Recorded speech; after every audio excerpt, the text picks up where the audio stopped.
Uh-huh. The knock is gone. Listen to that. Good morning, everyone. Welcome back to HR Repair. This is Hey Ray. Today we have a 2011 Ford F550. This truck has got a little bit of a problem that I have already diagnosed. It got actually two different problems, I believe, but I wasn't going to make a video on it, but after I got into it, I thought maybe you guys might find it interesting. So what we've got, the customer complaint is the engine has got a little bit of a knock and doesn't run right. And as you can see on the return lines for that this bank over here, they've had to zip tie them on, because if not, they'll just pop right off. So they put a new set of return lines on it and it still does it. Now on this truck, it's got a brand new fuel system in it because CP4 failure. So another shop has put in a new set of injectors, new CP4 pump, I believe it's a new CP4, and all new fuel system. I don't know how long ago that was, but now they're having this problem. So stay tuned and we'll see what comes out of this. Contact!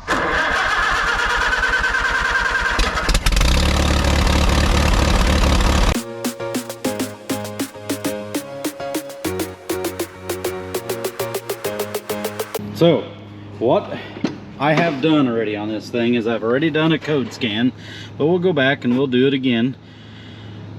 We'll do a pre-scan here, and there were no codes that came up on this thing. So we have nothing to guide us there. So now let's think a little bit about what we're hearing. And I'll start this thing up and you'll hear it. All right, so no codes in the engine control module. So let's turn the key off. Let's come back. Let's start this thing up and I'll let you listen to it. The other thing that kind of concerns me is I heard a little bit of a miss when we, or a skip, engine skip, when we cranked it over.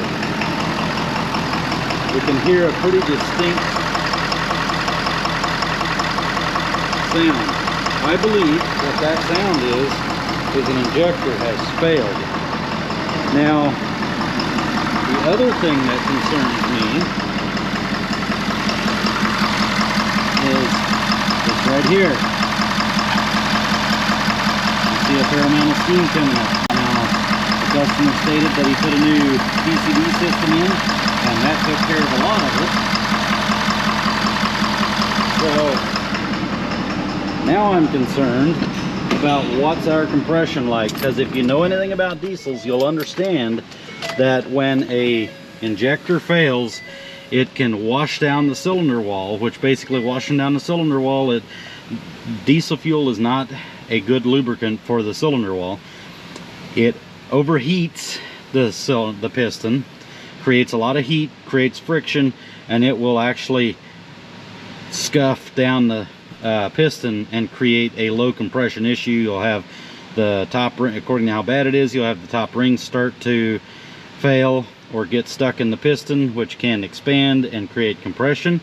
So one of the things that I would be highly concerned about is the compression on this engine. And like I've said before, I heard what I felt like was a little skip when it was starting. So let's come in here. There's a few things we can check. So let's come in and we will look at, actually I want to come in here. We're going to go to functional tests, and I want to shut down each output controls, that's what I want. We're going to shut down each cylinder and we'll see which one it is. Now, I'm not going to go through the whole thing because I've already figured out which one it is. Because like I said, I did do some checking off camera because I really didn't think this was going to be much of a video thing. So let's just go ahead and shut down one,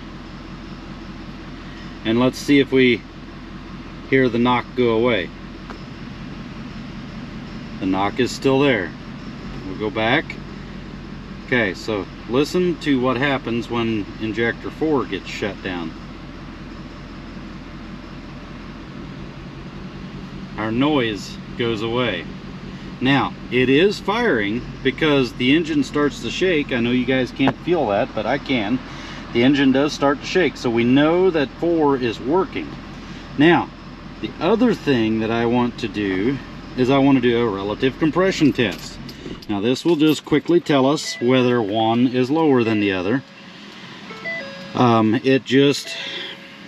It doesn't give us an idea of how all of the cylinders are doing, but it gives us an idea how one is doing. So what I want to do is I want to do this relative compression test, and just gives us an idea of if one of these are weak or not. So fully depress the accelerator pedal to the floor, and we can hear a skip.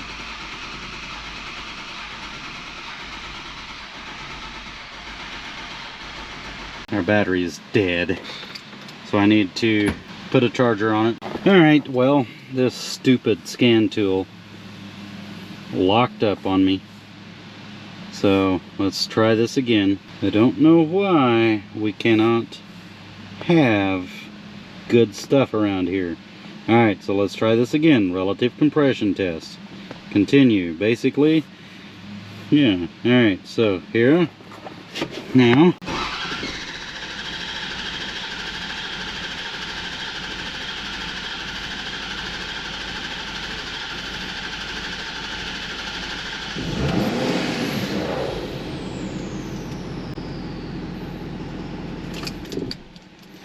Yeah, well, this thing's it should not be 0% on all of them, so I don't think so anyway. Earlier when I was doing this compression check, we had cylinder 4 that was 15% less than all the others. So I don't know, is this thing not doing a good compression test or what we got going on here? Let's try it again.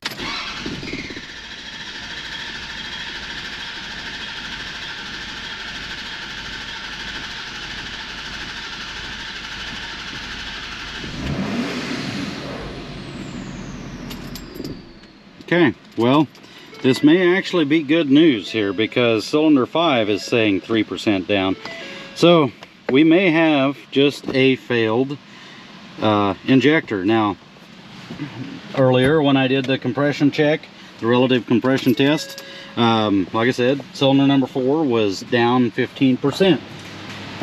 So, and what I want to bring out on this is that we have the customer. I talked to the customer, and he wants to just throw one injector at it. Now, I think what's happening is injector number 4 has failed, and it is pushing way too much fuel through the return line, and injector number 4 is that one all the way in the back. So I think it's pushing way too much fuel through the return line, which is causing excess pressure there and causing an issue with the lines popping off. Now, on these, the number of the cylinders is 1, 2, 3, 4, 5, 6, 7, 8, just so you know. And basically what the customers decided to do, we're gonna throw a new injector in there, and we're gonna hope that that takes care of it. Now, I'm gonna throw a scope down in that cylinder. We're gonna look at the cylinder, we're gonna look at the piston before we put a new injector in there, and that'll give us an idea of what this thing looks like. So let's get started. There's one hold down bolt that holds that thing down. Unplug everything and replace it. I don't think it's necessary that I show you guys all of that. So let's get the new injector put in there. Before we do that, we'll scope it, and I'll show those pictures on the screen so you guys can see it, and we'll go from there. All right, everyone, well, I'm going to bring you back here. We've got the injector out of here, And what we've noticed is a little interesting. The first thing I noticed is that the injector hold down bolt was not tight.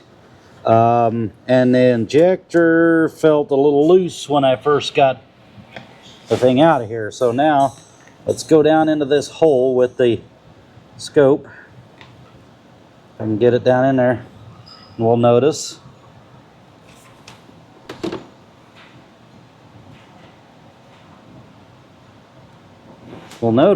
that we have all kinds of crap down in this hole. Now this to me looks like exhaust, and we've also got a broken sealing washer down in there, what's left of the sealing washer.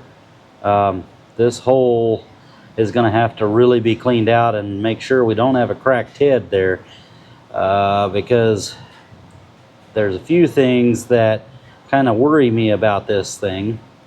The other thing is that this may be a little bit of good news, as long as the head isn't cracked there, is that I believe some of our blow-by and our compression loss was that sealing washer. If you know these 6.7s, you know that the injector passes through the valve cover and then down through the crankcase, well, the top of the head. There's a little area there that goes into the crankcase. So if it leaks compression past the bottom of the injector, which it was doing, if you look at here, is going all the way up into the crankcase. So this is a problem, and this is probably where a lot of our compression was going. So we've got the injector put back in. It's not torqued down, but these are just a heads up. These are a one-time use only on the bolts, because they are a torque turn method. So you'll want to torque it down to 22 foot-pounds of torque with an additional 90 degrees. So we're going to get that done, get the fuel line put on, get everything hooked back up, and then we'll get this thing started, and we'll see. Actually, before we do that, we'll put in the IQA code, and then we will get this thing started. All right, so we're ready to put our IQA code in, and if you do like I did and you forgot to write that code down or take a picture of it, I actually like to take pictures of the top of the injectors so that, you know, in question, if there is a question, I can always look back at pictures. Pictures are nice. So what we can do is come back here. I think anyway, yeah. Well, I thought I could read it on here, but I can't figure out how to read it on here. So we're going to get the picture off of the SD card, and we'll be right back. All right, so we finally got everything we need here. We need to do a fuel injector quantity adjustment on the injector we just installed. So we're going to come in here and continue. So then we need number 4 is going to be the one that we need here, and I took a picture of it on my phone here. Oh well, I actually took a picture of it with my depth stick, and then I had to take a picture of that with my phone on my computer. Now I'm recording that picture from the depth stick on the computer on my phone. Anyway, it's a whole thing. It's been a day. All right, so what we need to do is put these numbers right here into here. So 0, whoops, 0, 8, 1, 1, E, 61028, 61028. Okay, good. We want to reprogram it. Yes, we do. Continue. It was successful. Okay, now what that does is it sets our quantity adjustment for each injector, has its own unique code. So now, start the engine and let's see if we have a knock.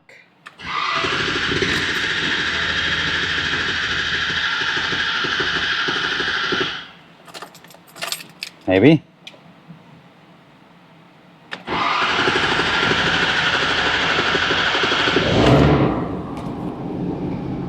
Uh-huh. The knock is gone. Listen to that.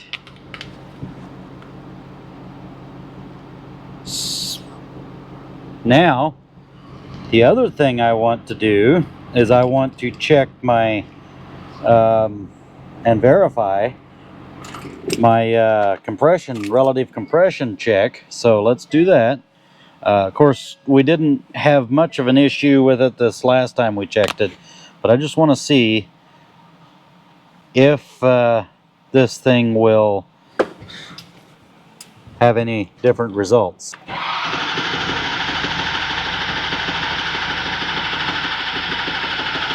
It sounds much more even.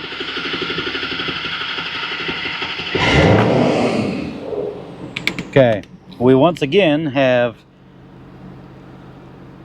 0% across all of them. All right, this is probably not the most accurate test because, yeah, before we had 0 as well, and then the second time we had like 5. So I'm not sure that that was completely the best way to do it, but we can verify we all have 0. I think they're all pretty even. We could also see, one of the ways we can tell here is let's see if we have any less blow-by. Still have a little bit, but it's not much. A little bit is normal. That's a little more normal, I would say.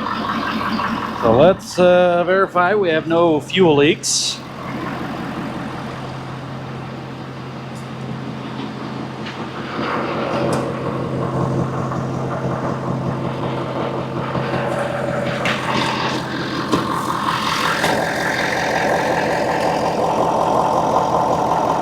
Nothing. Okay, we're good. All right, now let's get this thing outside. Alarm bells for safety.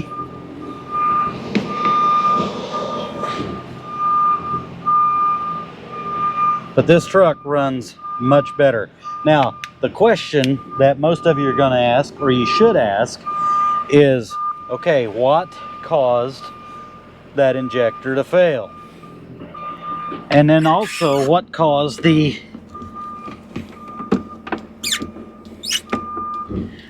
what caused the seal to fail on the injector? So the copper washer on the end of the injector. Now, I think that we have a, because there's always a cause. There's a cause for everything, and you don't want to just go ahead and throw another injector in it and not fix the problem that caused it. So either one, we have an injector that did not get torqued down correctly when they put it in, or 2, we had an injector fail, creating a timing issue which created too much compression or fire at the wrong time, which I believe is what happened, because we had, for one, we had excessive injector return. We know that because we had the return lines blowing off of the other injectors. The other thing we know is that it was out of time, because either the injector was firing at the wrong time or it was leaking fuel. And I believe that it was leaking fuel. And what I mean by that is that the nozzle is not sealing off correctly. So I believe, and I've found this to have happened before, where we've got a failure of the injector tip, which causes a failure of the injector seal. Now, you'll notice earlier that I said hold down was not tight. So the reason that wasn't tight was because the copper washer failed and created more space in between the injector and the head. Therefore, the bolt was loose. So I feel like we had an injector failure which caused a failure of this copper washer in the head, creating blow-by, also creating a lack of compression on that cylinder. So that's my analogy, and that's what I think has happened, and I've had it happen before. I better put my seatbelt on.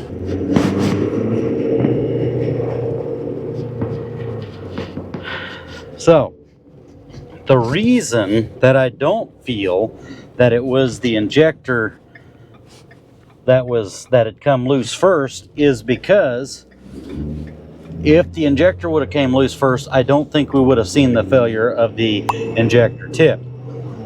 So that's my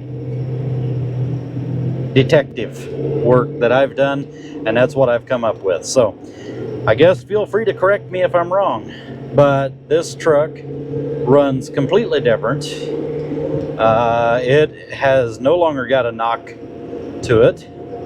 I don't know about the other injectors, but we were only asked to change the one injector, so that's all we did. Let me know down in the comments below, would have you guys have done this? The only reason that I have done this is because I now have record of what the piston looks like. I have record of what everything looks like down below, and I can show that to the customer if need be, and we've also got it in writing as to what I've told the customer. So he is fully aware, he understands that he is taking a risk by doing this. So yeah. Also, the next question is, what kind of injectors were used on the last replacement of this? So that we don't know either. Were they new? Were they rebuilt? Were they rebuilt by a quality rebuilder? Yeah, I don't know. So those are kind of out of my hand there. But we're going to put this thing back in service. Gonna go back to the shop and let them have it back. I think for us, this thing is ready to go. Let me know what you thought of this video down in the comments below. Also, don't forget to have yourselves a wonderful day, and we'll see you on the next one. Please don't forget to like, share, and subscribe to the channel to see more of this. And let me know what I can do different. I appreciate it. Till next time, catch y'all later. Bye!